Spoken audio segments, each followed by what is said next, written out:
those DDS who don't know how to appreciate the hardship of the president to make this country again and fix the problem na minana pa sa Duterte administration and the other administration. So kung if you are trying to evaluate yung mga pinagagawa, wala namang, Diyos ko, anong matibay na ebidensya? Ingaw-ngaw mo yun? Why not file a case before the court? Hindi na kailangan kasi she wanted to trigger Filipino people at mag-alsa balutan laban sa gobyerno. DDS, pukpukin ko yung mga ulo ninyo ng what they call this, ng power bank, kay parang lobat kayo palagi. Kasarap-sarap ipaslak sa mga sarakangan nyo itong power bank in order for you na may power yung mga utak nyo. Hindi kasi nag-degenerate ng power eh. Hindi na nagpa-functions. Mantakin mo, uutuin kayo ni Chavez. Taniwala naman kayo. Oh, I am talking to you mga Duterte de Hard supporters. It's time to reflect. Para ano yung presko na yan? Bakit sila nag-iingay? Ha? Bakit sila nag-iingay? Yung paniwala nila na, okay, sige, mag-ingay tayo. Basta akusahan lang natin and let the people do something about it. Oh, hindi nyo kaya pabagsakin ng presidente. Tingnan mo ha, ang punto de vista ni Lacson, ni Chavez Singson, gayahin niya yung ginawa niya kay Erap Estrada. Pero magkaiba ang situation ngayon. Ha? Walang loyalista at walang mga matitino noon. Diba? Kanya-kanya sila. Ngayon, walang ang politikong sumusuporta kay Chavez. Kahit gaano kayaman, wala na. O sinong politiko ngayon ang magpapakitang gilas na magsuporta kay Chavez sa mga pinaggagawa niya? So, very clear at this point of time, at ang gumagalaw ngayon ay si Chavez. Ang tanong, ano ang interest ni Chavez Singson? Bakit halos magpakamatay siya sa kaka-expose ng mawalang kwentang expose na puro lang naman po mga recycled? Hindi ko na iisa-isahin pa. Diba? Hindi naman natin kailangan mag-aral para malaman natin kung ano ang motibo behind the moves prematurely of Chavez Singson. Anong gusto niyang mangyari? Gumante. Iparamdam niya sa Marcos administrations na, ops, ako may hinihingi akong pabor sa inyo. Nagsuporta ako, pero binaliwala niyo ako. Yun ang problema kasi kay Chavez. No? So yung hinahawakan ni Chavez na mga documents, saan galing yun? Aba, imposible naman na hindi niyo alam. Imposible naman na nakukuha niya yan, hindi naman siya congressman.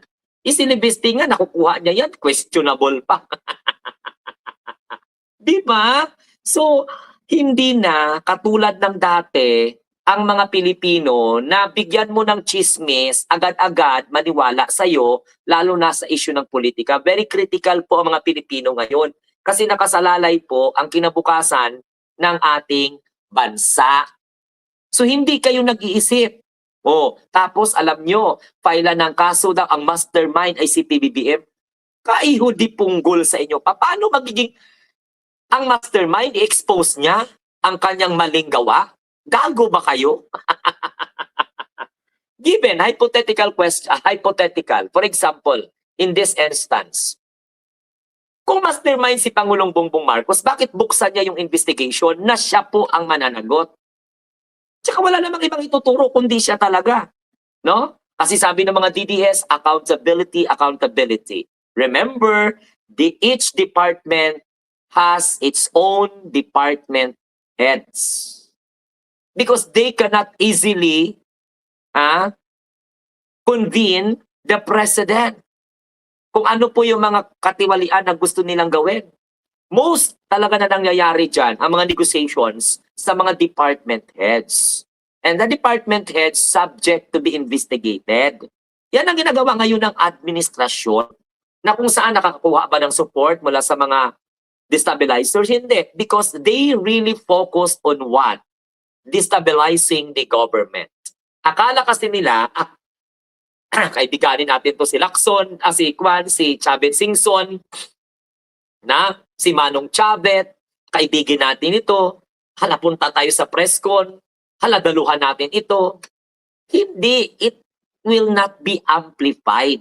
Yun ang palagi kong sinasabi sa inyo. Hindi po mag-a-amplify yan. Kahit gumamit pa kayo ng speaker na pinaimbento nyo sa China, hindi mag-amplify yung message because Filipino people know already what is the real motives of gumagawa ng press con na yan. O ngayon, saka ninyo ako sabihin na sinungaling. Saan ko nakuha yung intel report? Abay, natural, hindi ko pwedeng sabihin sa inyo. Pero, the fact na nangyari yung press con, ibig sabihin, legit po ang mga informations na mga nare-receive po natin. Ang main goal dito is magalit ang taong bayan kay Pangulong Bongbong Marcos. Kahit na maghaba pa yung mga dila ninyo dyan, hanggang sa mag-ano pa yan sa mga ingron nyo, kahit na magbakas, kahit pa na magkita yung pungit at saka yung ingron at mga kaspa, hindi po talaga yan paniwalaan ng taong bayan. Kahit gumamit ka pa ng billion-billion mo, the Filipino people know already what are your motives. Kahit ikuskus nyo pa yung mga tarugo nyo at mga sarakangan nyo dyan sa puno ng poste ng Meralco, people will not gonna believe what you wanted to let them believe. Kasi bistado na kayo eh. No? Tsaka, mo sa totoo lang, nung pinanood ko yung press conference, wala akong nakita na bago. Oh, sabi nga, okay, dadamay mo. Kasi na dati gusto man lang idamay ang Congressman Sandro Marcos sa mga maanumalyang proyekto. Tanungin niyo si Aimee. Diba? Tanungin niyo si Aimee para malaman ninyo. Si Aimee nga, tumahimik na nga eh. Then hindi niya nakaya yung kanyang kapatid, hindi niya nakaya yung paninira ni Aimee sa gobyerno ng kanyang kapatid, napisawsaw naman sa issue ng Amerika at ng Venezuela. O ibang topics naman yon, pero ang dito kasi pinapaliwanag ko sa inyo, ano bang napulot ninyo sa press conference ng matandang hukluban? Wala, wala, wala. Interes ba ng taong bayan ang ipinaglalaban ni Chavez Singson?